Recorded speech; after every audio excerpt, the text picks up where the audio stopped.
berita menarik kita yang pertama adalah tentang siri live action God of War. Menurut Catherine Pope, Presiden Sony Pictures Television Studio, dia telah mengesahkan ketika acara CES 2024 minggu lepas bahawa adaptasi siri live action bagi video game God of War kini di dalam fasa penulisan di Amazon Prime Video. Jadi, Rafe Judkins daripada siri The Wheel of Time akan menjadi showrunner bagi adaptasi ini, disertai oleh Oscar nominis Mark Fergus dan juga Hawk Osby yang terlibat di dalam penulisan filem Children of Men, Iron Man dan juga siri sci-fi The Expanse di dalam the writers room untuk God of War. Jadi Fergus dan Osby juga akan join Judkins sebagai para penerbit eksekutif untuk projek Sony ini. Secara rasmi, plot adaptasi ini akan memfokuskan kepada The Norse Saga, iaitu video game God of War 2018. Menurut Vernon Sanders, iaitu Ketua Division TV di Amazon Studios, dia menambah bahawa God of War is incredibly true to the source material and also compelling on its own. Jadi soalan aku kepada para panelis, aku ada dua soalan. Soalan pertama adalah untuk Duan.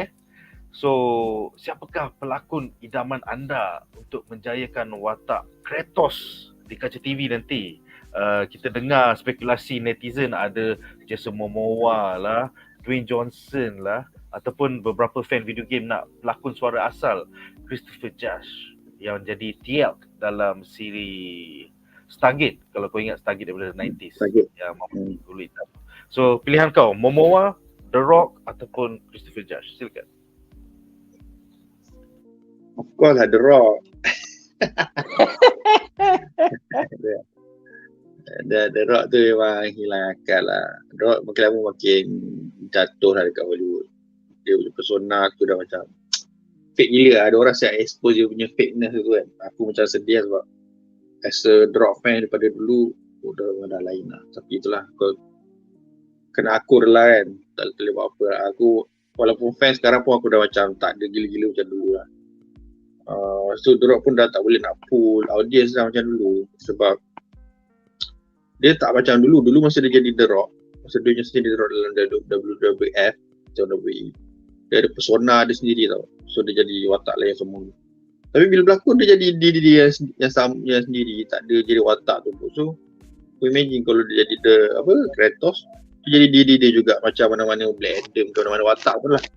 Dia tak akan jadi orang lain, jadi The Rock. So benda tu boring lah. The only time aku rasa The Rock tak jadi The Rock dalam Jumanji nombor 1 kot. Masa tu dia jadi budak, kena bau budak, watak budak bodoh tu kan. Tapi itu pun hampir-hampir nampak The Rock jugalah kan. Itu yang nombor 2 pun aku dah tak nampak dah. Dia lagi mengerut. So kalau tanya aku, memang aku fan favourite memang Jason Momoa lah kot. Jason Momoa ni ada rupa, ada gaya, gaya. Yang janggut dia tu memang Kratos. Muka dia brutal, cuma masalah dia kena kepala botak. Sebab Jason Momoa ni memang dia rambut panjang. So kalau botak ni aku tak tahu dia nak pakai scalp palsu tu ke, ataupun licin terus, ataupun CGI, aku tak sure. Tapi janganlah buat watak Kratos, kali ni Kratos rambut panjang. Sebab apa? Dia semua tak nak potong rambut lah, belum lah. Kalau dalam dia botak, aku kena botak lah kan. Sebab benda ni berlaku dekat Aquaman. Aquaman patutnya blonde, tak ada jambang, clean-shave. Tapi sebabkan Jason Momoa, dia kena ikut Jason Momoa. Walaupun filem nombor 1 berjaya, tapi benda tu bukan maksudnya rupa dia memang bukan Aquaman lah. Tapi selamatlah benda tu boleh diterima dan berjaya kan.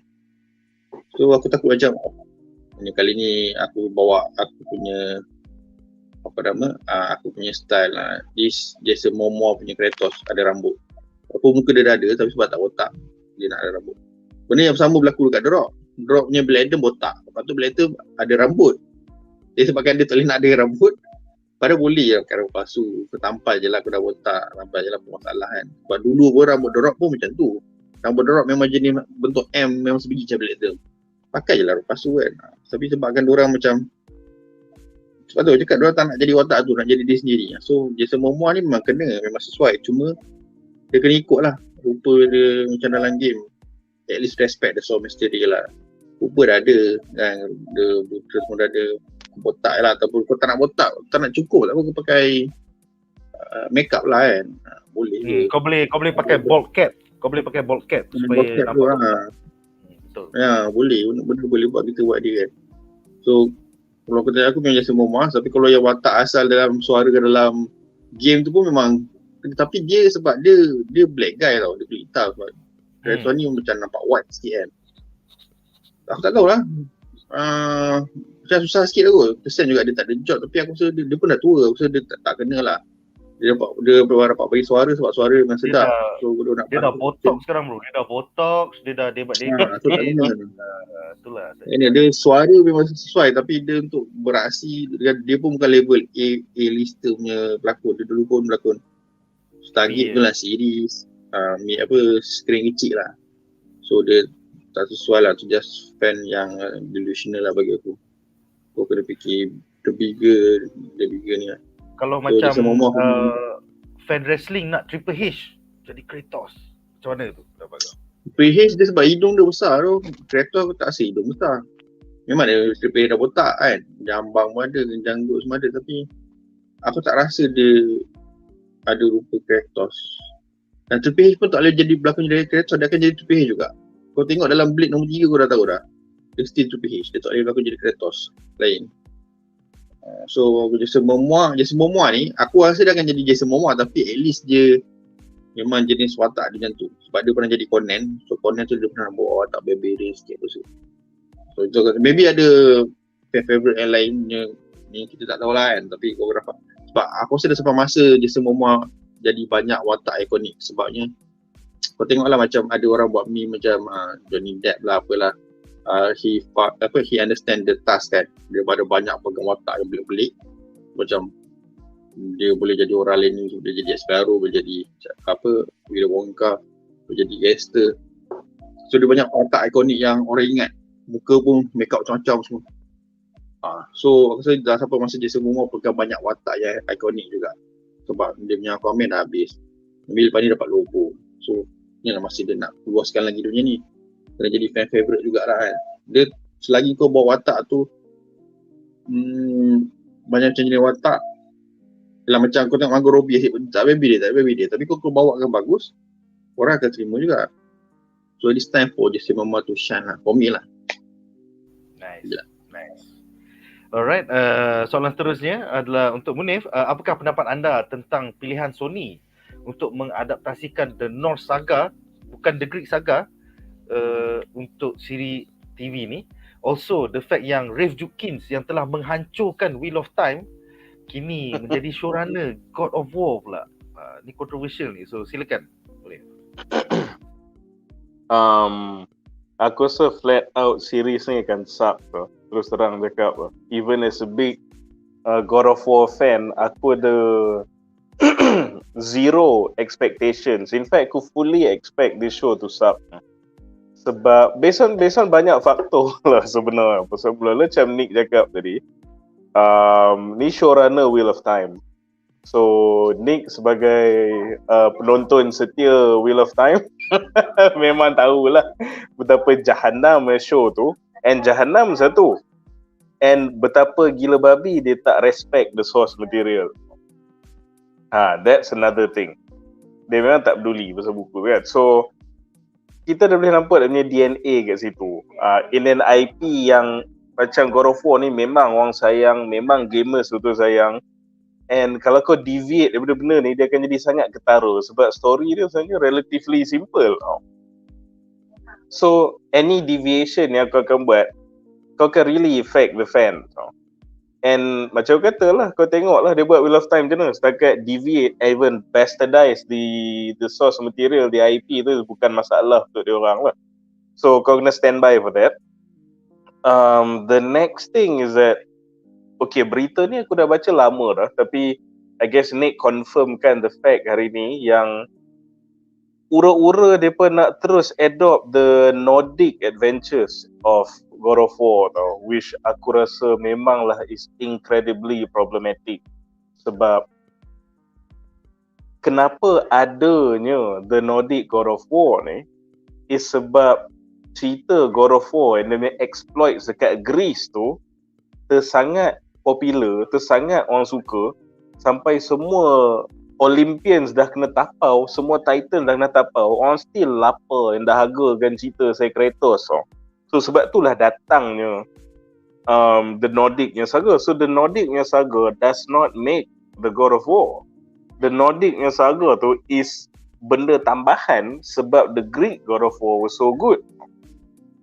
So kau bayangkan macam what makes it good to begin with, benda tu yang kau tak buat. Fine, maybe adalah flashbacks ke benda ke.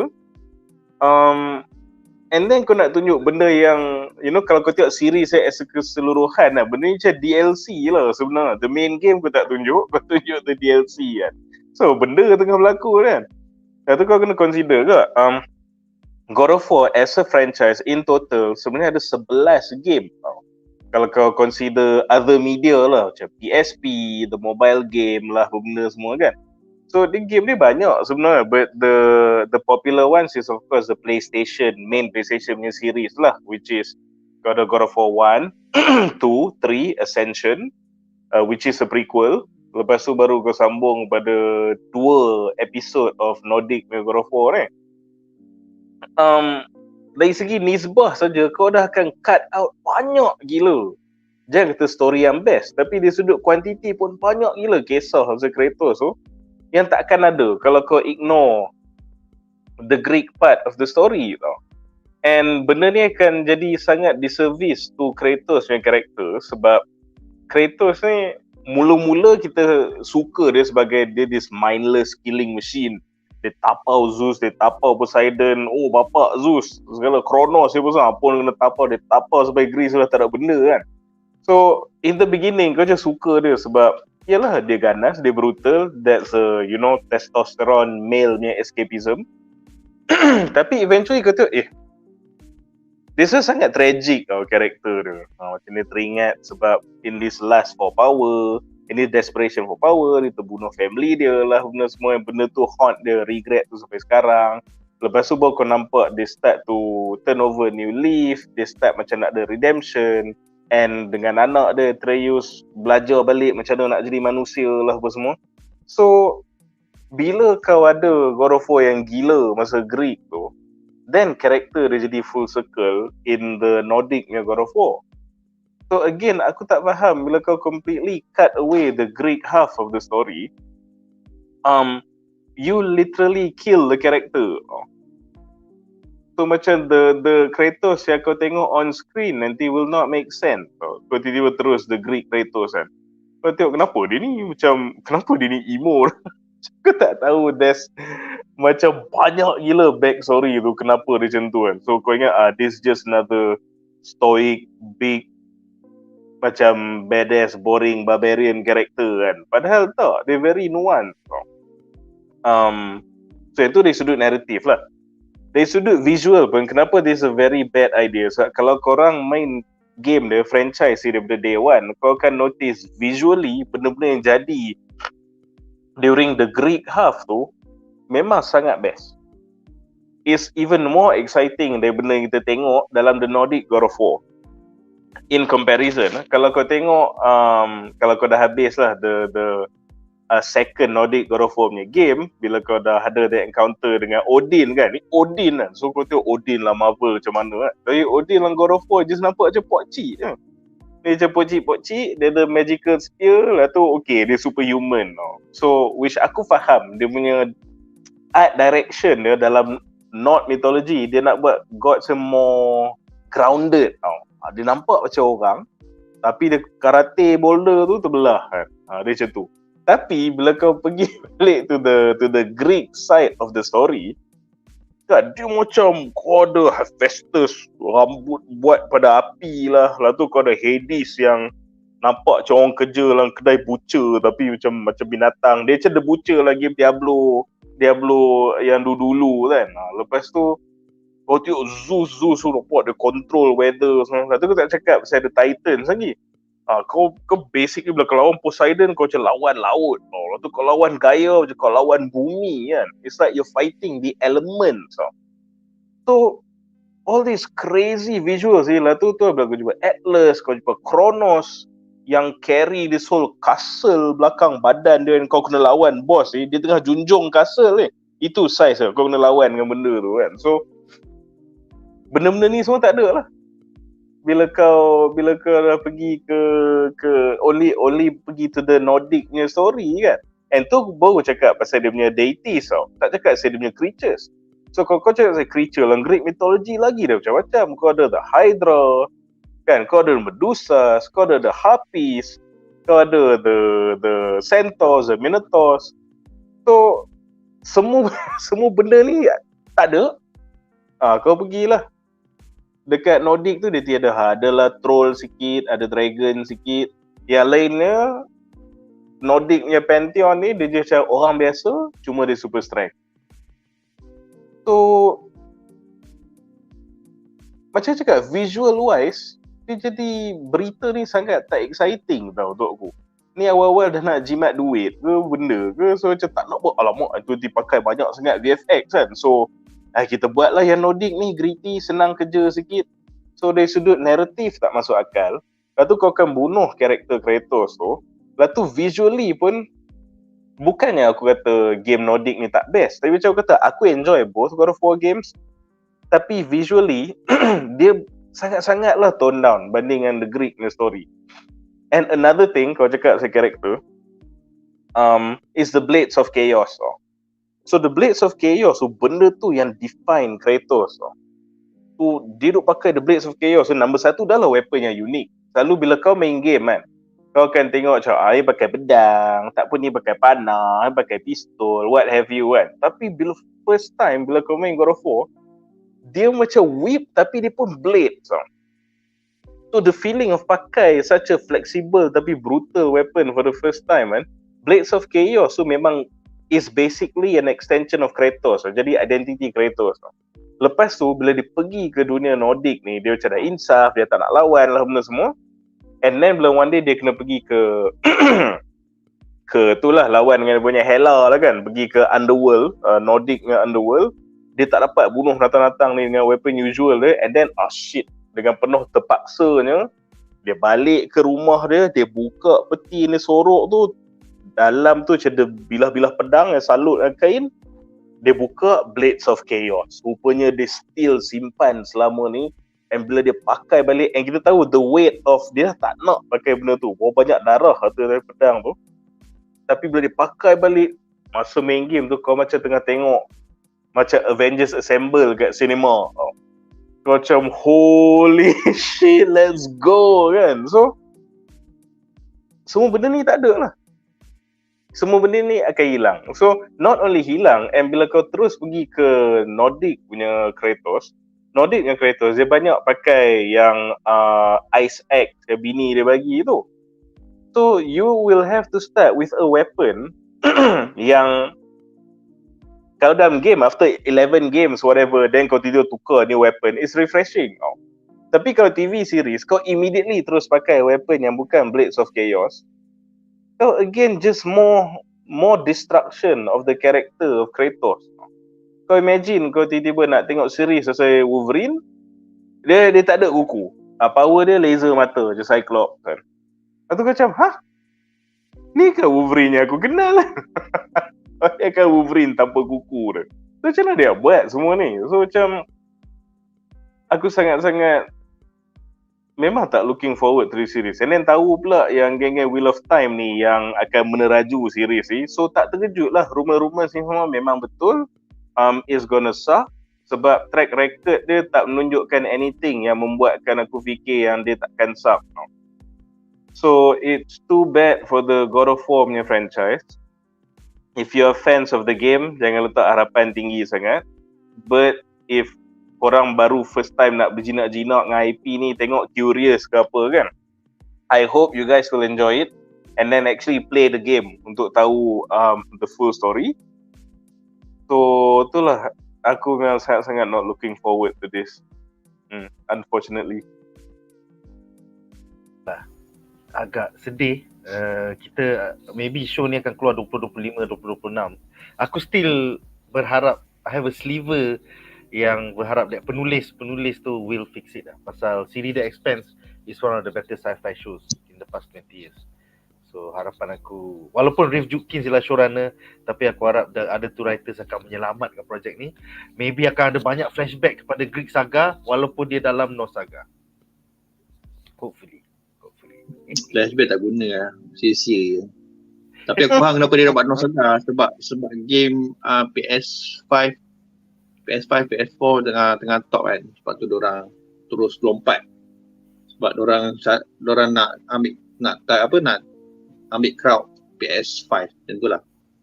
Padahal kalau dia ambil daripada storyline Greek tu pun still ramai fans yang baru yang main PS5 pun tahu je pasal PS2 semua tu. Betul. Cuma sayang lah sebab benda tu nama pun God of War cerita memang pasal dekat Greek asal dia. Macam mana kau nak buat cerita terus? Aku tak faham lah. Maybe sebab betul juga cakap ni, mungkin bajet kot sebab masa dia dekat North, so dia dekat kampungan, so dia punya ni maybe. Aku tak tahu, aku tak main game ni kan. Tapi kalau yang Greek tu terus macam mula-mula terus perang kan, terbesar. Dia fantastic yang Greek tu. Fantastical. Yes, betul. Alright, so hopefully we give all the best kepada produksi God of War, dan kita akan cover all the way sampai 2025-2026 apabila siri tu akan keluar. Kita akan buat trailer reaction, and Munif agak pesimistik. Hopefully he will be proven wrong 2 tahun daripada sekarang. Alright, so dengan itu berakhirlah segmen ini, dan kita akan ke berita menarik kita yang kedua.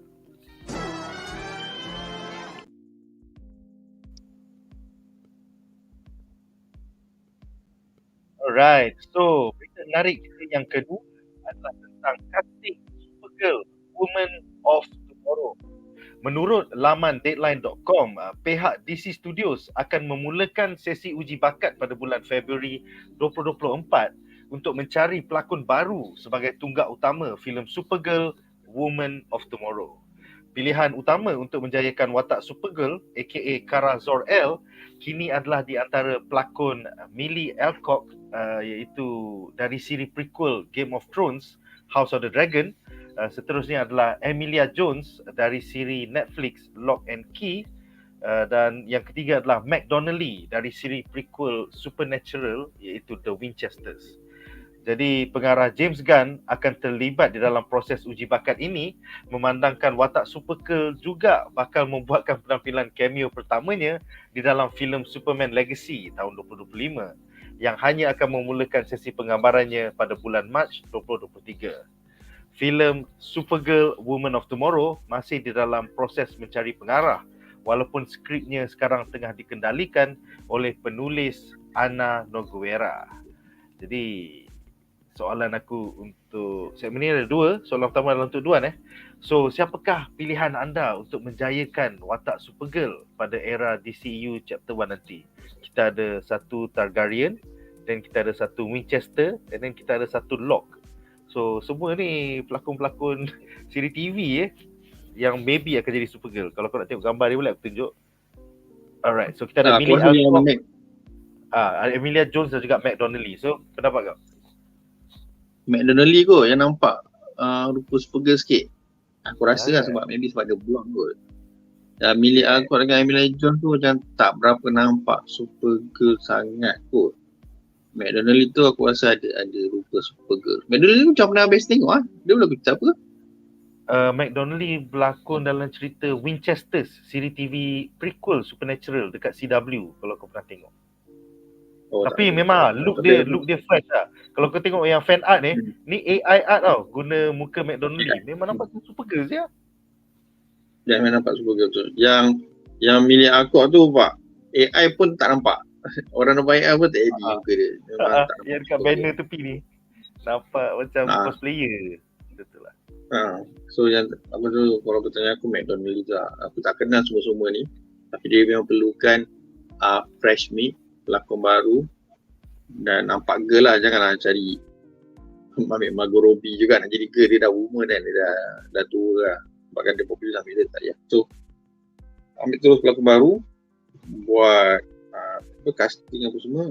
So kalau bertanya aku, kalau yang tadi tu makan The Final 3, aku rasa Mac Donnelly lah. Tapi tak tahu lah, semua terserah dekat director dengan producer kan, diorang nak pilih siapa. Tapi kalau macam face wise, dia sebab Supergirl ni sebenarnya dia dah banyak generation. 40s dia start 40s ke sister tu ingat.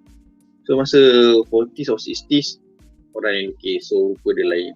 So bila 90s lain, 2000 lain, yang baru pun lain. So yang baru tu kalau setiap artis pun ada style muka Supergirl dia sendiri. Arjun lukis lain, ini lukis lain.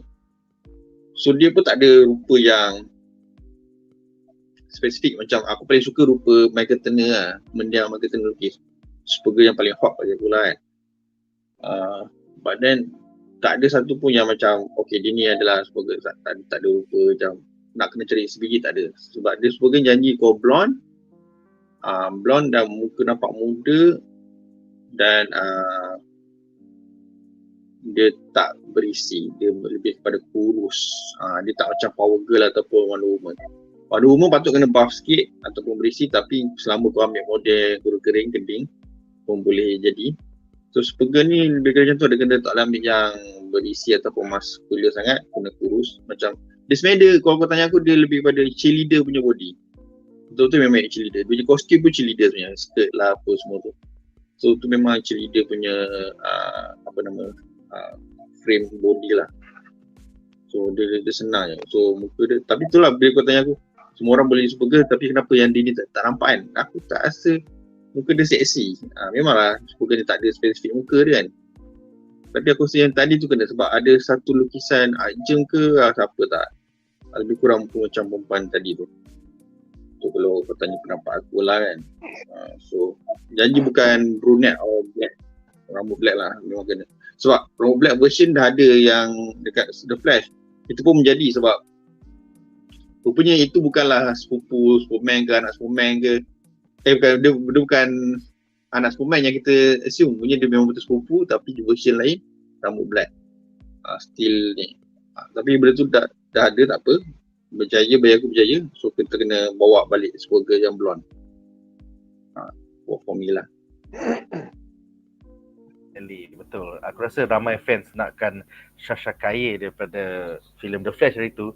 But I think it's time to go back to a blonde Supergirl. So seterusnya kita tak nak Supergirl yang black tak nak. Jangan buat. Jangan buat. Tak ada kaitan. Krypton tak ada orang kulit hitam ya. Krypton semua kulit putih. Sorry, kita racist. Alright, seterusnya. Budem, apakah pendapat anda tentang ketiga-tiga wanita yang diumumkan di dalam casting call filem Supergirl Woman of Tomorrow? Silakan. Aku tunjuk balik gambar-gambar dia orang. So yes, kita ada Millie Alcock, kita ada Emilia Jones dan kita ada Meg Donnelly. So apakah pendapat kau? Silakan. Okay, so bila James Gunn umum dia memang nak buat tu movie untuk Supergirl. Lepas tu tajuk dia pula Women of Tomorrow. So benda tu macam Duan cakap lah, Supergirl ni through the years dia ada banyak iteration dia. So dia ada time dia jadi badass, ada time dia jadi maybe yang geng feminis takkan berapa suka sangat baca cerita tu. Lepas tu ada time yang dia macam jadi penting, ada time macam dia tak digunakan betul-betul.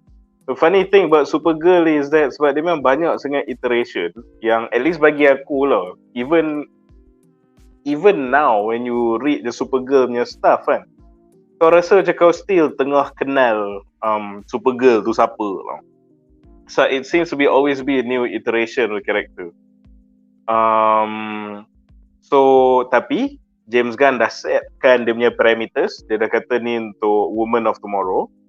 So Woman of Tomorrow is memang tu lah, it's it's one of the more acclaimed mini series to come out of DC, and artwork dia memang sangat cantik lah. Aku as a wannabe artist myself, sebenarnya aku sangat suka macam artwork yang dalam Woman of Tomorrow tu. Jenis dia macam minimalist tapi sangat detail dan cantik tau. So aku stumble upon the comic tu dulu sebab dia was published during COVID time. So waktu duduk rumah tak ada kerja, duduk practice lukis apa semua, so aku duduk tengok around the internet, cari some artworks untuk be inspired by, so to stumble upon the Woman of Tomorrow ni.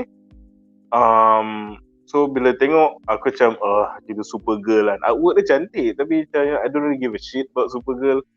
Lepas tu bila tengok macam cerita dia interesting tak. This take of her bagi aku is quite interesting pasal it's not your sweet macam girl next door apa semua. And even though macam tadi orang sebut Melissa Benoist tu kan, aku pun rasa dia memang sangat cun lah dia tu.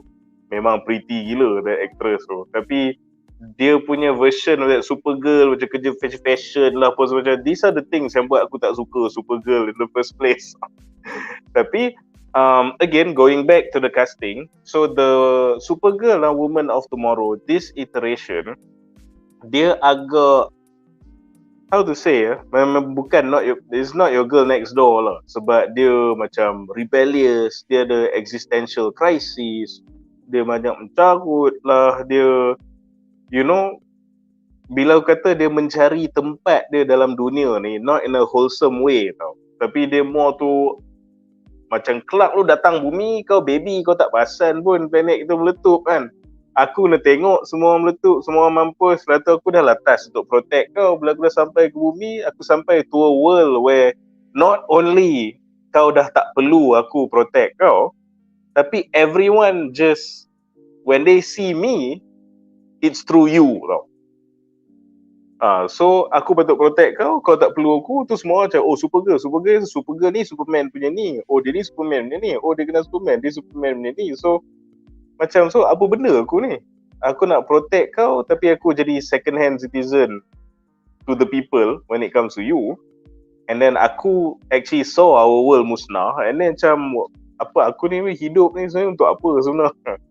So this is the Supergirl that we got. And then dia memang act out lah. Dia terbang to a solar system yang tak ada red sun, which gives the Kryptonians punya power, so that dia boleh rasa effect kalau dia mabuk macam mana.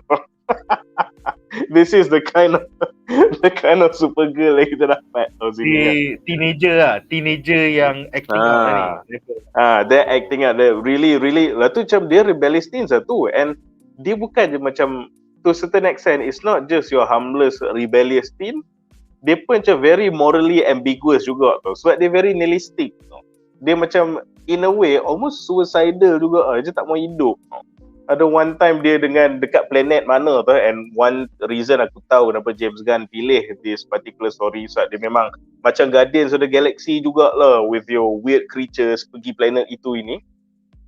At one point tu macam ada this monster ni macam nak hancurkan this whole alien punya populace, and one of the alien cakap we gonna die kan. Lepas tu macam Supergirl macam itulah elok juga tau. Dia macam tu tau. This is the kind of Supergirl that you will get. And even ada one time ada this one alien ni tanya dia, when Kryptonite tu musnah, you never thought about revenge on the people who were responsible for that? Itu sebagai macam dia sedar, dia tak nak terfikir saya benda tu. And then dia cakap with a in a very regretful way, dia tak nak terfikir pun nak revenge kan. Would have been a good idea. So again aku rasa aku dah cukup set up lah. This is the Supergirl that you will see kalau James Gunn betul-betul buat Woman of Tomorrow ni. Now back to the casting. This is why number one yang aku tolak from the three is that Lock and Key punya girl tu lah. Muka terlalu bubbly sangat.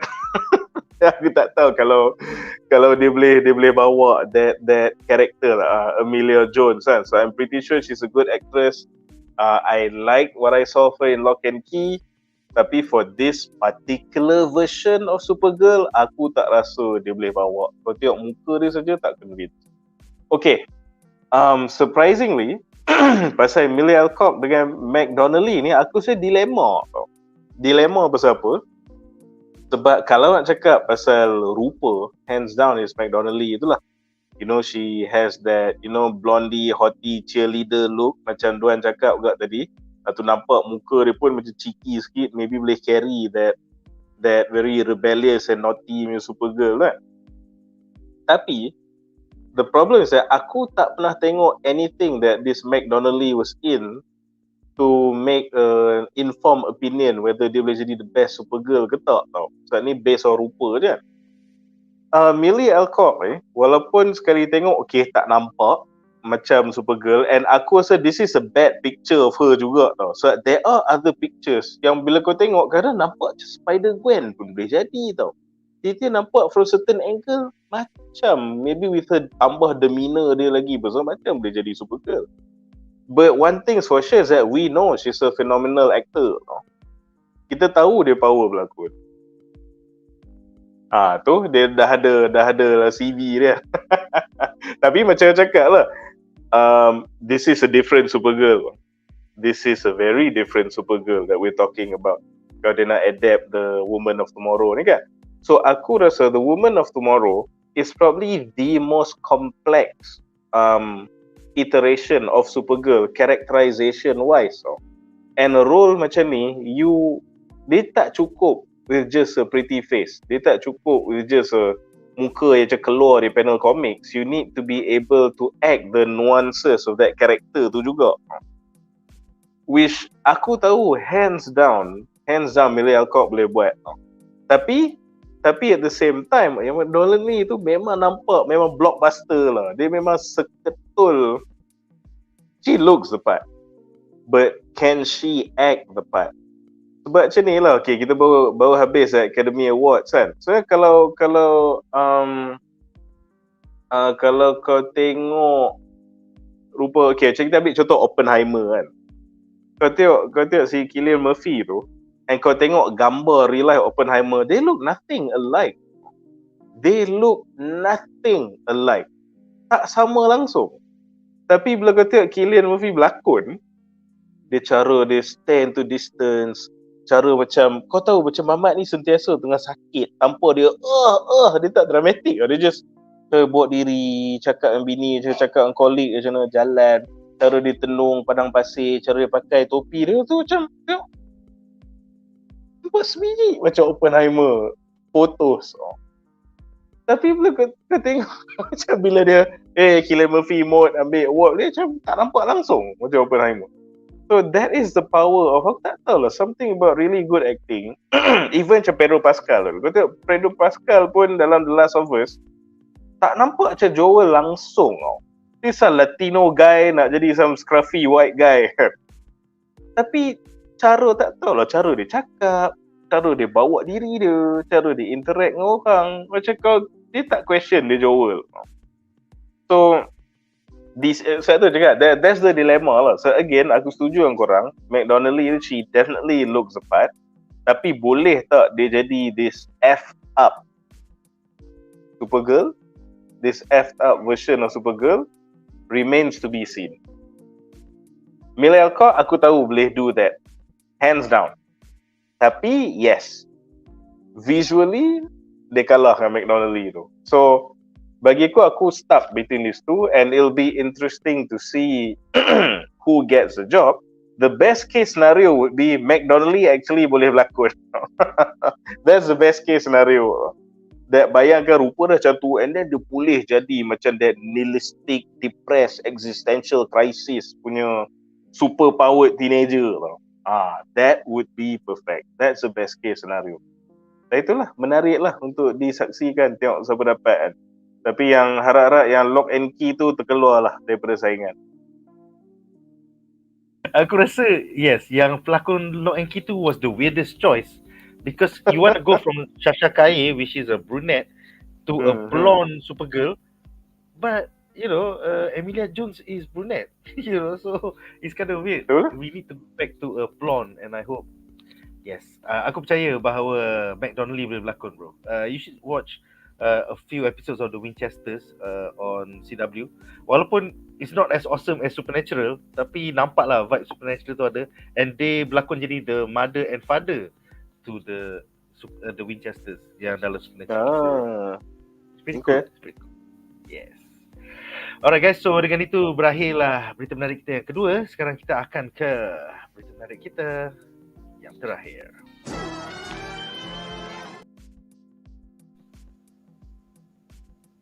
Alright, so berita menarik kita yang ketiga malam ini adalah tentang Top Gun Walaupun Tom Cruise akan bergerak monoton di masa depan untuk projek-projek filem terbarunya, namun sebelum meninggalkan Paramount Pictures, Cruise akan membintangi Top Gun 3 bersama pelakon Miles Teller dan juga Glenn Powell.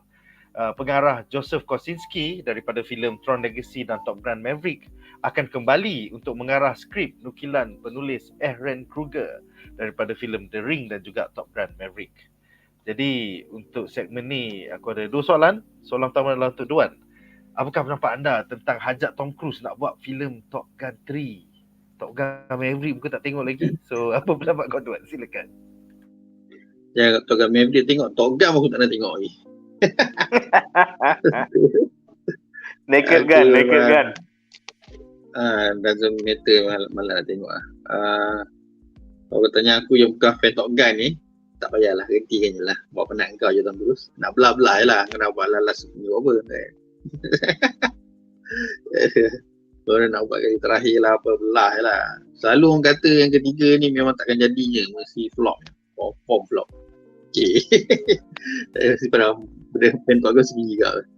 Tak adalah sebab dia macam kau macam nak miliki the cow lah kan. Kau tengok nombor 1 klasik, nombor 2 box office meletup-letup kan.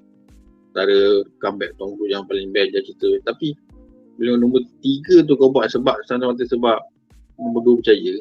Tu dah macam ni Hollywood punya style making. So apa lagi kau nak cerita kat Top Gun? Kau dah keluar, biar aku Top Gun nombor 2 lah aku tak tengok. Biar aku tak nampak. Bagi aku dah macam closure kan. Dah closure cantik lah. Apa lagi kau nak buat? Tapi itulah, aku tak nafikan kalau kau memang ada skrip yang bagus apa semua, boleh jadi meletup juga macam nombor 2. Cumanya takut dia just nak cukup syarat sebab dia nak belah kan. Dia punya nak buat lah ni pun bukan sebab sebab dia nak belah. Ni aku punya buah tangan sebelum aku belah pada Brahma sebab aku pergi dekat Warner Bros. Ni. So 50-50 lah, boleh jadi flop, boleh jadi top lah kan. Kalau tanya aku tak kisah pun nampak jadi Top Gun ni lantak lah kan. Ya, kisahnya fan-fan dia je lah kan. Cuma itulah, what's next for Top Gun? Adakah Top Gun tu dia punya flight tu akan keluar kaki macam Macross? So nak buat apa lagi kan. So itu je lah aku komen. Tak boleh pada panjang sebab aku tak layan sangat. Alright. Seterusnya adalah untuk Munif ya. Jadi pada pendapat anda, adakah filem Top Gun 3 akan berjaya memecahkan pasaran box office dunia sekali lagi? Kalau kita tengok Top Gun Maverick ni, it made nearly 1.5 billion tu. Masa COVID bro, masa orang tak pulang ke pawagam. This is one of the first few films to make people come back to the cinema. Kat setahun jugalah dia kat pawagam. So silakan. Somehow, based on a few factors, aku agak skeptical dia boleh repeat that success lah. Not because I'm a very skeptical guy, tapi look at the facts. Nick, macam kau cakap tadi, Nick, that it's amazing yang, masa time COVID, dia actually boleh dapat, $1.5 billion kan, which is crazy tau. So, but on another end, kau kena fikir ke, that's not exactly a disadvantage. Sebab betul dia di zaman COVID, tapi dia di zaman COVID where orang dah boleh keluar. So, you could say, orang yang dah setahun lebih terperap di rumah tu would go out and watch freaking anything untuk celebrate dia punya freedom. Kau jangan lupa. Yang tu satu. The other factor is it's also boosted by nostalgia. Bila cakap nostalgia ni, meaning cerita tu dah lama tak tunjuk. So orang yang hidup zaman tu, yang enjoy Top Gun tu memang akan suka. And then kalau ada budak-budak muda ni yang maybe FOMO and just dengar pasal Top Gun daripada orang tua-tua duk cakap betapa best cerita ni, FOMO pun ingin nak tengok juga. And then kalau ada the crowd yang just I watch anything, aku dah setahun setengah duk tengok ceiling rumah kan. So these are the factors yang bagi aku definitely push the movie to perform better than what it would perform under normal circumstances. Aku rasa. And tadi bercakap faktor nostalgia tu, dia ada double edge. So number one, nostalgia tu berkesan saat movie first dah lama. But then bila kau nak buat the third movie, there's nostalgia gap tu dah tak ada tau, because we literally just saw Top Gun 2 Maverick. So dia punya nostalgia factor tu pun jadi kurang. Kau tak jadi macam, oh damn dah lama tak, macam oh I just did. So what's gonna happen? More of the same. And the other thing, the other telltale sign yang bagi aku sangat-sangatlah influence pendapat aku untuk percaya dia takkan repeat the same levels of success is because check out the last Mission Impossible. If you say Tom Cruise is a confirmed bankable star, will definitely make a profit in the box office, no doubt, hands down, then you know the last Mission Impossible was living proof. Sebab this was a beloved franchise, and then they pile on the babes for this movie, man. Kau punya Captain Carter kat itu, lepas tu kau ada Pom Clementif situ. You know, you have lah tu macam kau ada Vanessa freaking Kirby. So kalau kau nak cakap saya advance, yang tu dia kena snipe dengan Barbenheimer, bro. Dia kena flank. Barbie one side, Oppenheimer one side. Tak dapat IMAX screen selama 3 ke 4 minggu. Itu yang Tom Cruise pissed off. Dia hit leaving Paramount Pictures. He's going to Warner Bros. The guy that gave, you know. Sedih siya. Macam fuck you Paramount Pictures lah. Dia marah terus. So these are the things. So itu cakap. So why did that happen? Kenapa dia kena flank dengan Barbenheimer? It's again because now you don't have the advantage to be the first horse out the gate lepas COVID dah habis. That's exactly why. Sebab you can, macam Tom Cruise can spin that as good luck, but I say there's competition. Open season is competition. Bila tak ada COVID, bila kau dah in a normal slot, under normal circumstances, maybe that's how Maverick would have actually performed. Maybe slightly better. So bagiku semua ni is indicator why aku rasa dia definitely takkan boleh repeat the same success. And I dare say Top Gun 3, kalau Tom Cruise tak learn from one mistake lah bagiku dia buat, then Top Gun 3 ni in fact akan bomb pun is apa tau. One of the reasons kenapa, as a guy who loved the first Top Gun, aku one of the things yang aku excited untuk tengok dalam Top Gun Maverick, and aku memang sangat suka gila the movie, tapi just one thing yang buat aku macam dia punya Tom Cruise tu still ada kat situ tau, which is apa? Dia kena always jadi the star. Dia bila movie ni kau nak buat macam a generational punya story kan, dah tinggal berapa dekad, tiba-tiba datang balik, oh Maverick dah tua, Maverick dah jadi instructor. So aku yang, oh okay, kau ada Hangman, kau ada anak Rooster tu apa semua kan. You have all these really hot young guys and girls apa semua nak take over the ni. And then in the end, korang semua sampah ke tepi, Tom Cruise settlekan yet again. So percayalah, that was a wasted opportunity to groom new blood. Hangman could have been the new Iceman. Lepas tu Rooster pun could have been the new anak Rooster could have been the new Maverick, and then forge this new kind of rivalry dengan Hangman. So this is the shit we wanted to see. At least I expected to see. Bila tengok, wow, this is Top Gun macam decades later kan. So macam, and they didn't do that, and orang maafkan sebab nostalgia tau. But going into the third movie, you didn't develop and you shat on this new gen characters. Now will people care about them in the next movie? Maybe tak. And then what's the alternative? Yet another Tom Cruise dah 70 tahun save the day kind of movie? Will that still carry? So bagi aku, walaupun Maverick ni was a success, itulah elok lah tu. Walaupun Maverick was a success, they effed it up so he didn't pass the torch. He held on desperately to the torch. Sebab yang rookie-rookie yang best-best kita pun nak tengok semua tak dapat screen time, tak dapat payoff moment. Hangman didn't do shit. Lepas tu bila dia pernah jatuh dalam Warzone tu, ingatkan macam dulu Rooster tu mati kan. So kali ni Tom Cruise akan trade back his life, selamatkan anak Rooster tau. So full circle friendship apa. Tak, dia pun selamat. So macam he didn't pass the torch. And he probably did not want to pass the torch. And knowing Tom Cruise, he probably won't pass the torch. Even in the third movie tau. So semua benda yang aku sebut sebelum ni, it does not paint a positive picture towards the reception Top Gun 3 will receive. So I might be wrong, tapi aku just boleh cakap based on faktor.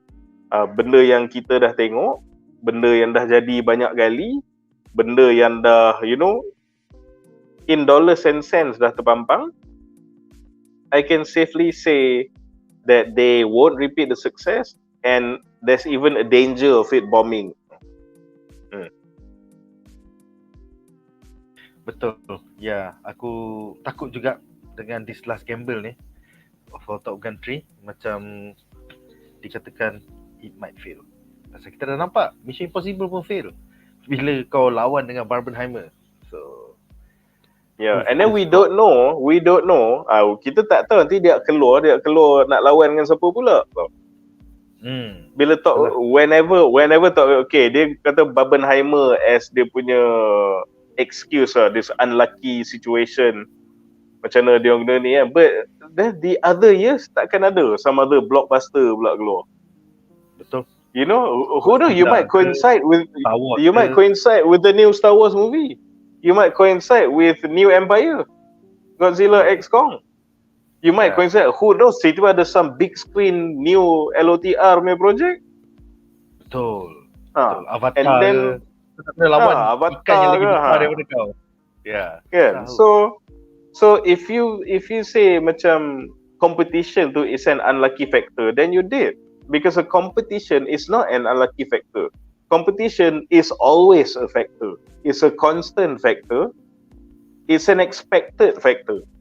So kalau competition kau cakap menyebabkan movie kau tak mendapat kutipan yang bagus, then doesn't that just mean the movie is not good enough? Because that happens to any other movies, and it's because that movie is not good enough. Bukan pasal dia release sebelah itu ini. Sama-sama kita nantikan. Alright guys, so dengan itu berakhirlah 3 berita menarik. Sekarang kita akan ke sesi Q&A bersama soalan-soalan korang. Kita ada, aku rasa dalam 10 soalan terpilih. Jadi pertama kita cakap terima kasih kepada Ahmad Faiz untuk super sticker RM6 anda. Thank you for the support bro. Sama kita akan belajar minum teh tarik sama-sama. Alright, seterusnya kita ada soalan daripada Syed Kamarul. Apa jadi dengan El Muerto? Masa announce Sony sepatutnya dah keluar 2-3 hari lepas. Dan lebih kurang sebulan lagi kita nak dapat tengok Venom Web. Basically El Muerto adalah filem Sony Spider-Man Universe yang telah di-cancelkan. Basically penyanyi Bad Bunny dah meninggalkan projek ni. Sebenarnya ni adalah idea yang dikentutkan oleh Tony Vinciquerra, iaitu Presiden Sony Pictures, selepas dia tengok The Bullet Train hari tu. So dia tengok Bad Bunny dalam Bullet Train, Mamat ni kita nak lagi dalam filem. So dia kasih El Muerto. Lepas tu dia tengok Mamat yang lagi seorang Quicksilver tu, aku suka juga Mamat ni, jadi filem Craven. So it's just semata-mata tak ada sebab pun kau nak buat filem El Muerto dengan Craven ni. It's just because Tony Vinciquerra berminat. Duan, apa tentang El Muerto? Silakan Duan. Aku kecewa lah sebab as a fan kita dah tunggu El Muerto berapa tahun. So, kita dah nanti daripada start announce tu, semua orang dah hype lah. The first Mexican superhero macam tu lah lebih kurang dunia ni. So represent. So benda ni sangat kecewa untuk all our Mexican brothers lah. So no more representation. Kecewa. Bro, kau nak kumpul komik El Muerto pun ada 2 isu je sia. Ada 2 isu je. Itu buat lagi rare. Baca siap. Aduh, dia pasal El Muerto ni, Nakun kau tahulah. Kau tahu aku Marvel fan. Kau pun tahu aku wrestling fan. So bila digabungkan, itulah El Muerto. So aku memang sangat kecewa lah. tak dapat tengok El Muerto ni. Sebab Combination. aku rasa salah satu sebabnya pula apa tau. Aku rasa ni semua WWE punya pasal lah. Sebab mereka dah panggil si Bad Bunny tu pergi join pay-per-view dekat Puerto Rico kot masa tu. And bagi dia lawan dengan Damian Priest lagi kan. So aku rasa Bad Bunny ni memang wrestling fan. So dia macam dia nak buat anything macam wrestling related tau. So bila pitch El Muerto tu, dia macam Marvel ada watak ni wrestler lah. Okay lah, on lah macam aku. Tapi dia tak tahu ada dua helai. So bila aku rasa bila dia start research, dia macam shit, apa benda ni. Lepas tu tiba-tiba kebetulan time tu lah WWE contact dia. Cakap kita ada some big Latino celebration event kat Puerto Rico. Kau datang, kau boleh wrestle dengan our Mr. Money in the Bank, Damian Priest. You know, you get to do all the crazy shit. You terbang, ketuk orang dengan weapon. Buatlah suka hati kau tu. Have fun lah. We know you're a wrestling fan.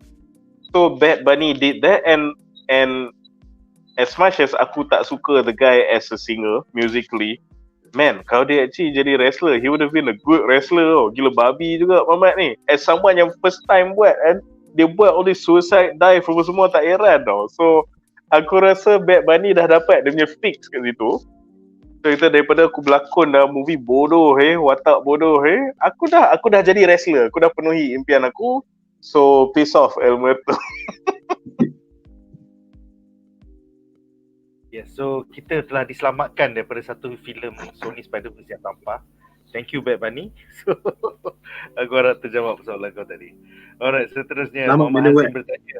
Ya, selamat Madam Web ada ke filem adaptasi game yang berjaya? Bro, kau tak tengok ke tahun lepas The Super Mario Bros movie? Mario bro, 1.36 billion USD bro. So jawapan dia, ada filem adaptasi video game yang dah berjaya. Walaupun aku tak suka. Silakan. Walaupun aku tak suka, tapi itu Last of Us critically acclaimed show. Baru je dapat award. So aku rasa ni adalah era baru ya. Aku rasa this was like 11-13 tahun lepas bila si movie comic book macam MCU ni baru nak naik. Last year was the year untuk filem-filem video game, siri video game mula naik. Ya. Last year punya cerita kan tu Gran Turismo pun macam gini Gran Turismo terbaik. Cuma Gran Turismo dia cerita best, cuma dia tak banyak marketing. So aku rasa dia punya kutipan tak banyak. In term of kutipan tak banyak tapi critically cerita tu best. Yes. So aku rasa this a new age, new dawn of game adaptation lah. Aku rasa lepas ni orang akan take it seriously for game adaptation. So aku ada dengar orang-orang mungkin lepas ni ada IP yang lagi best, lagi rare, yang lagi orang suka. I think tahun ni je kita akan tengok Fallout series kot yang akan keluar di Amazon Prime Video. Fallout is going to be Nick, another one yang ramai orang juga suka kat Netflix. So kita dah cakap say movie, kita cakap say TV series adaptation, and even animated pun Castlevania is crazy popular. Betul. Castlevania is crazy popular. Kalau korang ingat Arcane daripada 2 tahun lepas, Arcane pun was fucking awesome. Arcane? And that's the video game. Seriously. Lupakanlah klise, ada lagi ke adaptasi video game yang berjaya? Ya, ada berlambak. Yang dah berjaya, dah menang award, dah pecahkan box office. Welcome to the new era of video game entertainment ataupun video game. Sebab kau kena ingat, diorang dah kena take it seriously sebab game game punya fanbase sangat besar macam komik punya fanbase juga. So dengan zaman sekarang komik punya fanbase uncle punya zaman tau. Budak sekarang dah tak je komik lah. So game ni budak sekarang punya fanbase. So diorang kena take it seriously. Diorang yang akan keluarkan duit bagi tengok. Betul. Dan satu daripada biggest hit last year was the FNAF. Kan? Kalau korang ingat. Five Nights at Freddy's. Sampai yalah, betul. Dia nak buat sequel. Yang tu game budak-budak main lah. Macam angka-angka Padahal tak game main lah. budak-budak lah. Ha. Dia orang support bro. Box office gila babi bro. Finance. Tahu tak bro? Betul? Alright, seterusnya Hazim menyambung soalan lari topik. Ada panelis yang dah tengok trailer Godzilla vs Kong The New Empire. Apa hal Godzilla color pink? dah. Dia tanya kaki kaiju kita. Kenapa warna pink ni? Dia dah jadi gay ke apa? Silakan. Dia mula-mula aku fikir macam apa benda tengah berlaku ni. Tapi aku rasa setelah aku tengok baru habis series Monarch which is an awesome series by the way. Kalau korang tak tengok lagi, tolonglah tengok Monarch. Kau akan belajar something pasal dia punya the way dia set up the world tau. Sebab dia cakap pasal ni kau ada surface world, kau ada Axis Mundi, lah tu kau ada Hollow Earth lah apa semua tu, kau ada this time, space-time distortion punya travel benda semua kan. Aku rasa ni spekulasi base kalau kau tengok trailer tu and bukti-bukti yang kau boleh dapat daripada Godzilla vs Kong punya movie. Kau tengok temple Kong dekat Hollow Earth kan, and then kau tengok Kong punya kapak tu, dia dah menunjukkan geng-geng beruk ni, mereka memang dah lama ada skill and technology untuk harvest energy daripada Godzilla. Okay? Yang tu satu. Geng-geng monyet reti harvest energy Godzilla. Secondly, daripada series Monarch, untuk travel between worlds tu, mereka kena ada radiation yang sangat kuat untuk breach the portal tu, which datang daripada binatang-binatang yang powerful kaiju semacam Godzilla. And thirdly, kau tengok dalam trailer, nampak macam Godzilla macam dalam kepompong tau. Keliling dia ada api colour pink, while atas tu macam steel, dia punya dorsal fin tu steel colour biru tau. So kalau combine semua faktor-faktor ni, aku rasa the new villain Scar King tu nak buka a permanent portal antara Hollow Earth dan Surface World. Untuk buat tu, dia kena ada radiasi yang sangat tinggi. Kalau radiasi dari normal Godzilla pun dah boleh create, buka tutup portal untuk sekali lalu macam tu ya. Bayangkan Godzilla yang tengah overloaded dengan radiation. And geng-geng beruk ni ada tech, tools and skill and experience untuk harness Godzilla punya energy. So aku rasa Scar King dengan geng-geng beruk dia ni lah yang dia akan buat something to overload Godzilla punya radiation untuk breach portal tu. Tapi of course Kong akan datang rescue, bebaskan Godzilla. So dia backfire lah, kau overload Godzilla untuk buka portal, tapi end up kau create a supercharged Godzilla yang sekarang dah jadi enemy kau. So aku rasa sebab tu dia jadi pink tu, pasal dia dah overcharge dengan radiation. Tu teori aku lah. Itulah aku tak sabar actually nak tengok Godzilla vs Kong New Empire ni. It's one of my top 10 lah yang aku looking forward. Dah terlalu banyak benda ter-spoil pasal mainan lah, iklan mainan lah, tapi cepatlah tak sabar nak tengok JXK ni. Macam tu lah perasaan dia. Alright, seterusnya kita ada soalan bonus daripada Ismail. Ada berita tak pasal Godzilla -1? Tak ada berita lagi. Ada juga orang-orang kata takkan masuk Asia langsung pasal dia ada elemen-elemen Jepun yang maybe boleh buat nenek dan datuk kita marah. Some shit ada. Aku tak tahulah. Aku tak tengok lagi filem ni. Tapi dia kata ada benda sentimen-sentimen yang akan buat orang Asia yang pernah dijajah Jepun marah. So aku nak tengok sial. Orang kata cerita ni best, rating dia best. Aku tak nak pirate kalau boleh. Aku nak tengok kat wayang. Pasal cerita kaiju ni dia besar. Dia besar gila babi, baru kau macam wow, baru kau dapat feel. Kat pirate dah boleh tengok camera version. Aku macam new. Aku tak nak. Aku rela. Benda ni kena tengok na giant screen Itulah baru feel. Hopefully bulan 2, bulan 3 nanti masuk lah. Kita tak tahu. Tapi kalau ada kita akan bincangkan. Don't worry.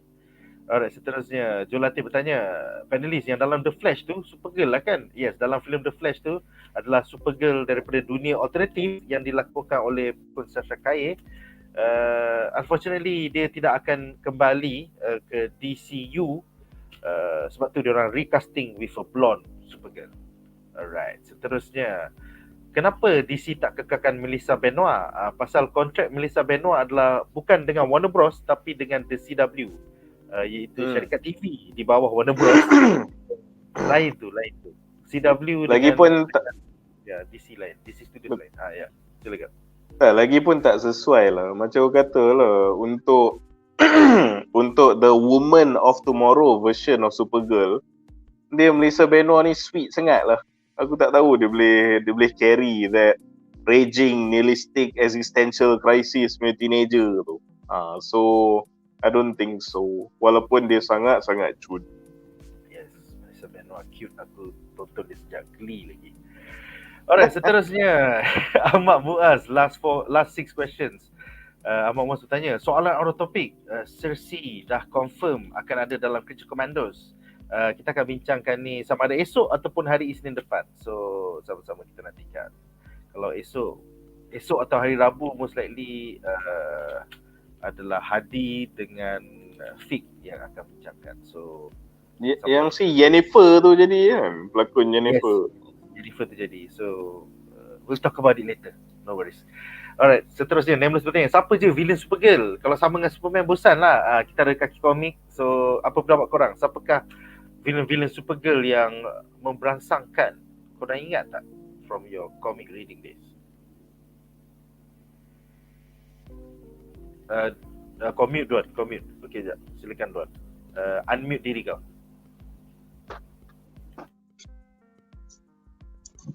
Kalau Supergirl dia lebih kurang macam Superman juga kan, sebab dia nanti dah lawan Darkseid, ada lawan ni.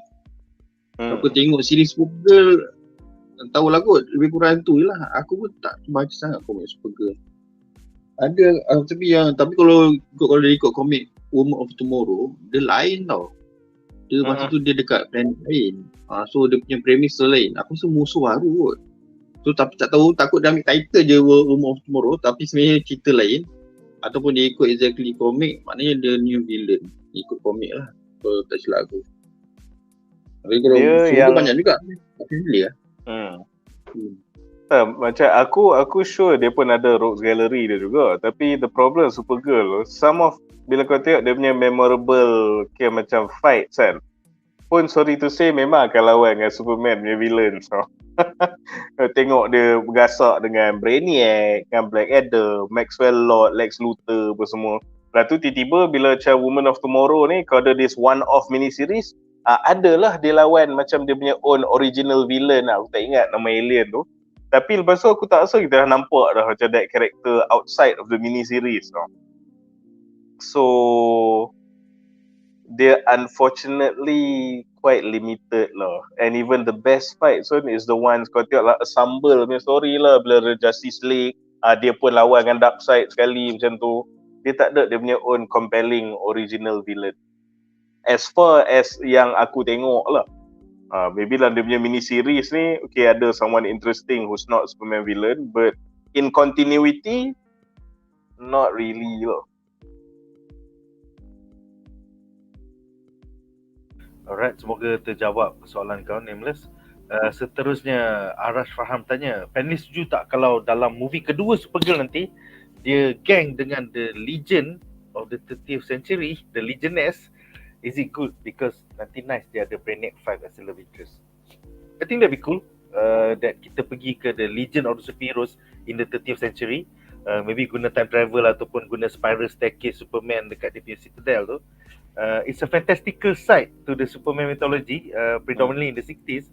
And yes, aku would love that. Pasal dalam future 30th century, Superboy didewakan sebagai menjadi motivasi for the Legion of the Superheroes to even exist. So it'd be cool to have Supergirl there. Pendapat kau? Okay ke? Lagipun sebab kau tengok that whole setup yang Nick dah cakap tu kan, kau rasa dia memang boleh blend in nicely dengan the crazy, wacky, cosmic adventure of Women of Tomorrow. So tone cerita Women of Tomorrow tu memang boleh blend in nicely into this premise lah. And lagi satu, untuk aku punya assurance pun, kalau ada any version of Brainiac pun aku dah macam okay lah tu, at least they are thinking of Brainiac tau. Sebab there needs to be Brainiac dalam James Gunn universe ni. Kalau tak, bila lagi? Aku pun tak tahu lah. Some iteration of him untuk hint yang you know, the actual Brainiac tu pun akan ada in the universe. That would be damn cool. Alright, soalan seterusnya adalah untuk Munif. Revenant bertanya, The Iron Claw memang takkan masuk Malaysia ke? Pasal tengok Zac Efron banyak post dengan rating pun tinggi. Also Jeremy Allen White pun ada cakap tentang filem ni last week. Nama dia pun naik dah, banyak masuk komersial, especially tunjuk body tu yang iklan spender tu, Spender Calvin Klein tu. Silakan pendapat kau, ni filem wrestling The Iron Claw, silakan. Okay, the Iron Claw, dia kisah dia pasal di Von Erich punya legendary punya wrestling family lah. And of course dia pun memang memang quite star-studded, and you know Zac Efron lah tu, pada Jeremy Allen White yang memang kita tahu is a stupendous punya actor. Lepas tu kalau kau wrestling fan pun ada AEW punya MJF, kau boleh tengok in the show making an appearance apa semua kan. Cumanya tu lah, aku actually tak convinced kita ni dia akan tunjuk dalam Malaysia sebab number one, aku tak tahu kalau dia akan jadi a commercial success ke tak. Number two, aku tak sure kalau the teams in the show tu will be something yang Finas ke apa akan benarkan ditunjuk on the silver screen. So sebab panjang cerita, tapi kau tengok saya kisah tu Von Erich sih dia ada banyak tu lah, you know, teams of suicide lah, apalah kan. So I don't know if Finas akan lulus benda tu. Maybe dia ada movies yang ada jadi kejadian suicide, but this show, that's the theme of the show, of the family tau. That defines the family. So aku rasa the suicide ni will be front and center. And aku tak sure Finas would like that all too much tau. So unfortunately aku tak rasa ni akan tunjuk kat Malaysia. But at least movie ni dia lebih ke macam Mickey Rourke punya The Wrestler lah. It's something yang very character driven, story driven, and is most likely a drama. So this is something you can enjoy even on your laptop lah. Macam tak tengok pawagam pun kau akan enjoy. So aku anggap macam tu je sekarang. Kalau tiba-tiba Finas macam surprises me, or any cinema ke apa surprises me, and they really do bring in the Iron Claw, aku akan sangat thankful, sangat happy. Tapi kalau tak masuk pun, aku just cakap it's okay. Sebab again, dia drama. Kau boleh enjoy on the silver screen.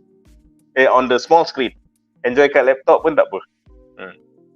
Yeah, tapi kalau macam -1 tu memang yang tu memang pedih lah. Dah tunjuk kat wayang.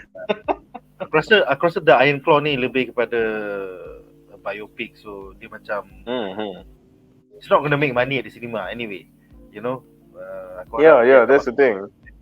Netflix Malaysia ke Amazon Prime Malaysia ke eventually lah. Something gitu, Kalau dia masuk pawagam pun GSC dengan TGV akan bagi seminggu je sebelum dia tarik. Because it's not gonna make money kan. Betul. Alright. Seterusnya kita ada 3 lagi soalan. Jadi seterusnya Wan Faris bertanya, bila nak bedah Echo?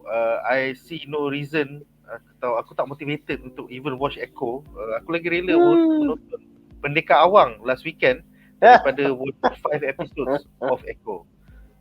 And I've been spoiled too much about how shitty it is. Maybe next week aku, if I ever find the time over the weekend.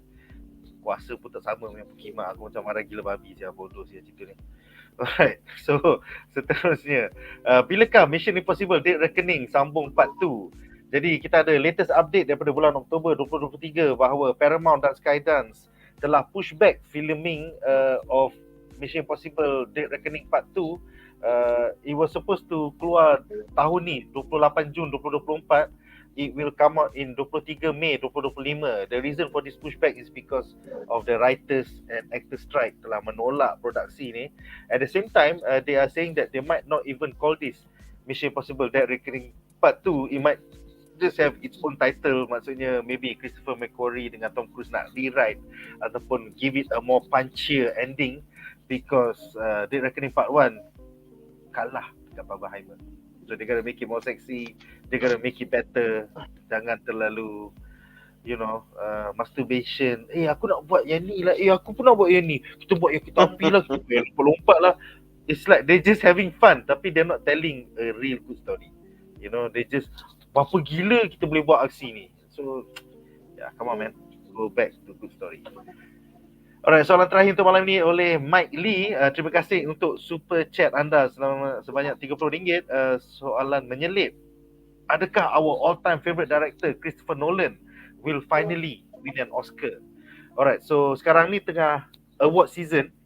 Kalau kau tengok minggu lepas was Golden Globes, hari ini was Critics' Choice Award. So kita nampak minggu lepas yang dia dah menang Best Director Award dekat Golden Globes. That is a good indicator because at the beginning of the award season. And then hari ni lagi gila babi kerana filem Oppenheimer telah menang besar di Critics' Choice Award. The biggest winner, menang 8 award, where one of it was Best Director.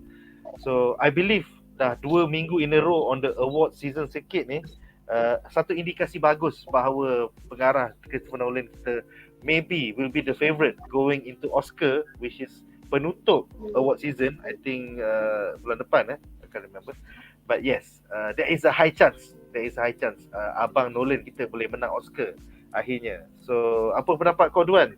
Belum Oppenheimer, kau dah tengok ke tidak? Dan dia nak menang Oscar Belum. Best Director. Tapi aku minat Nolan lah. So Oppenheimer belum berkesempatan, nanti maybe aku tengok lah. So Nolan sebenarnya memang dia punya style directing memang sepatutnya dah lama menang Oscar. Cuma dia banyak buat filem yang bukan drama tau. Sebab Oscar ni suka bagi yang menang kat kategori macam dramatik ataupun apa nama, biopic semua kan. Ni kebetulan ada biopic juga. So dia banyak buat, dia memang style dia macam Oscar, tapi dia banyak buat macam science fiction apa semua, superhero. So benda tu bukan Oscar punya material punya lah kan, contoh lah kan. Tapi sekarang ni dunia semua material tu semua dah capai dan dia pun dah menang Golden Globe. Itulah sayangnya Golden Globe ni orang macam tak heran tu. Orang paling penting, dia boleh menang Oscar tak? Macam Oscar dia lagi berprestij. Pasal Golden Globe tu dia macam parti mabuk je. Semua orang pergi situ nak mabuk. Menang kalah tak kisah. Tapi it's the beginning. It's the beginning of the season. Dia macam snowball tau. Sekarang orang dah macam, oh Nolan dah menang 2 kali tu. Dah menang 2 kali siap. Sebenarnya bagi aku dia dah menang Golden Globe pun bagi aku dah buktikan dia bagus. Cuma orang akan judge kau menang Oscar baru kau betul bagus. Dia macam Ballon d'Or lah. Kalau kau tak nak Ballon d'Or, kau macam still belum achieve. Padahal Ballon d'Or yang menang Messi dan Ronaldo je kan. So Oscar ni macam Ballon d'Or. Kau kena Oscar barulah kau ni. Macam Leonardo DiCaprio pun buat menang Oscar tu kau perlu tahu baru dapat menang itu. Lepas tu dia tak menang, dia tak kisah, dia dapat sekali pun cukup lah. So sebenarnya ni the only time yang aku rasa Nolan ada peluang lah. Maybe lepas ni dia boleh buat lagi. Cuma selalunya kita boleh nampak memang Oscar akan mirroring Golden Globe lah kan. Tapi pernah beberapa kali dia tak ikut Golden Globe, pernah. Aku rasa masa menang Hurt Locker menang masa tu yang tapau Golden Globe Avatar selalu. Avatar tapau. Lepas tu orang macam cakap, oh Avatar dia menang Oscar, tiba Hurt Locker menang. Dan tu lah kata aku, dia ada beberapa kali yang dia tak ikut Golden Globe ataupun tak ikut ni. Tapi selalunya dia akan ikut lah apa yang Golden Globe menang, dia akan ni sebab dah terbukti kan. Pasal hype so, dia tu macam growing every week kan, tentulah. Yeah. Hopefully menang director dia menang best film lah. Walaupun dia punya ni kompetisi semua power jugalah kan. Betul. Yeah. As a fan.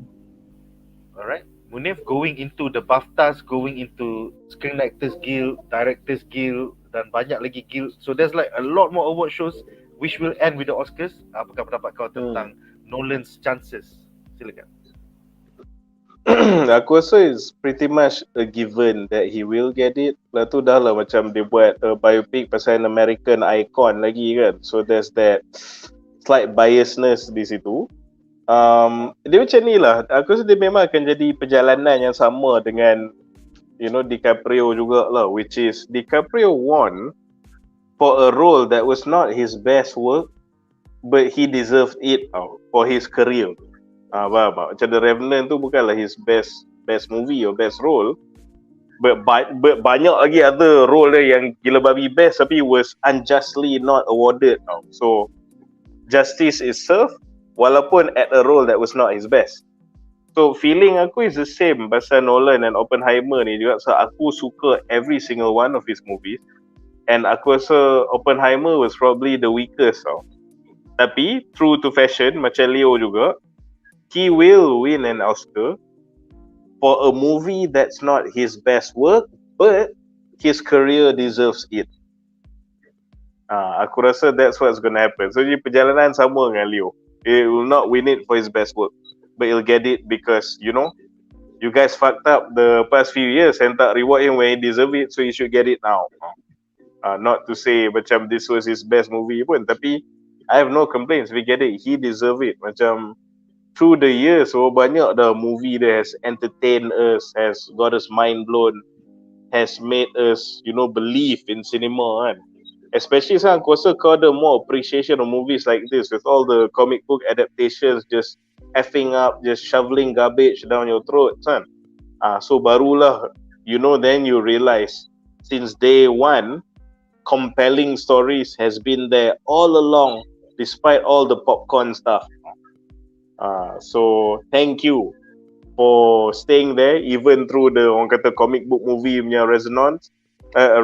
So thank you for keep making all this movie, tak kisah dia commercial ke tak commercial ke, but you know guys, like Nolan just keep on putting in the quality, kekalkan prinsip depa making good movies, you know, whatever the market says. And then bila datang Oppenheimer ni pula pun it was a commercial success juga.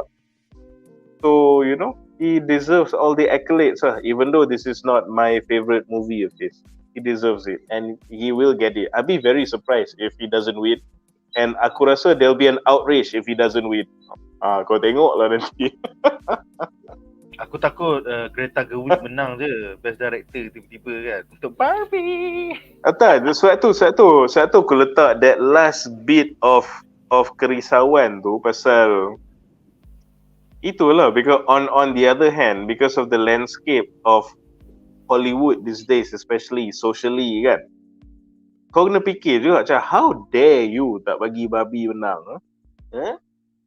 Bagi pula cerita pasal some fucking white man who caused the death of thousands, yang tu kau nak bagi menang kan. Cerita pasal empowerment ni kau tak bagi menang, how dare you. So aku letak that bit of doubt tu sebab there's that factor. So, kalau kau fikir balik, in Hollywood, this is the perfect narrative. This is the perfect narrative, or the underdog story, the comeback story when it matters, the biggest award of all. This tale of this modern woman ni dapat mengalahkan, you know, the story of this patriarchal white asshole who made the nuclear bomb. So there's that. So kau dah yakin sangat. Aku just letak that satu faktor ni untuk maybe kita just temper our expectations sikit. So tak jadi terlalu emosi when that happens nanti. Itulah. Sama-sama kita fingers crossed going into Oscars. Semoga Nolan menang banyak lagi Best Director, Best Movie of the year. My only thing for the past 2 weeks yang aku happy is the fact that Siri TV, Netflix Beef, I think one of the best TV series of 2023, dah menang award back to back. Pelakon dia Ellie Wong dengan Mamat Steven Yeun tu dah menang Best Actor, Best Actress for a limited series. Aku happy gila Beef menang, because penulis of Beef akan menulis Thunderbolt. Penulis dan pengarah Beef, Netflix Beef will be directing Thunderbolt. So it's very dark comedy, there's a lot of satire there. So kalau korang nak feel macam mana Thunderbolts tu nanti setahun daripada sekarang, definitely check out limited series Netflix Beef. Patutlah sebelum Yuan dapat job jadi sentri, ada kroni. Alah, dah tarik diri dah. Udahlah tu. Netflix dia kot. Memang kroni kan. Kawan dah insaf dah. Itulah. Kawan dah menang award bro. Dia tak payah berlakon di MCU dah bro. Dia dah menang Golden Globe, dia dah menang Critics' Choice, dia boleh dapat job apa-apa dia dah dapat ni. Macam tu lah. Alright, soalan terakhir malam ni ya. Joe Latif tanya, bilakah Invincible episode 5 akan keluar? I hope sebelum The Boys season 3. Kalau tidak, hype tu kita dah lupa. So aku tak tahu, but diorang akan umumkan hopefully around Super Bowl. Maybe kita akan dapat tengok trailer Invincible episode 5 season 2. Maybe dia akan keluar online ke apa dengan hype Super Bowl bulan depan. So sama-sama kita nantikan. Alright guys, so itu saja untuk malam ini. Wow, nampaknya masuk dekat 90 minit jugalah kita berceloteh. Terima kasih kepada korang yang setia menonton. Terima kasih juga kepada para panelis kita, Munif Malik, Kaki Kaiju dan juga Tuan Kaki Komik. Esok aku rasa aku akan keluarkan review untuk The Beekeeper, filem yang akan keluar minggu ni. Dan maybe hari Rabu atau hari Khamis, sekiranya ada keluangan waktu, kita akan ada lagi satu Bas Podcast Bedah bersama Magnificent dan juga Hadi. That's all for now. Majulah fandom untuk negara. Bye guys.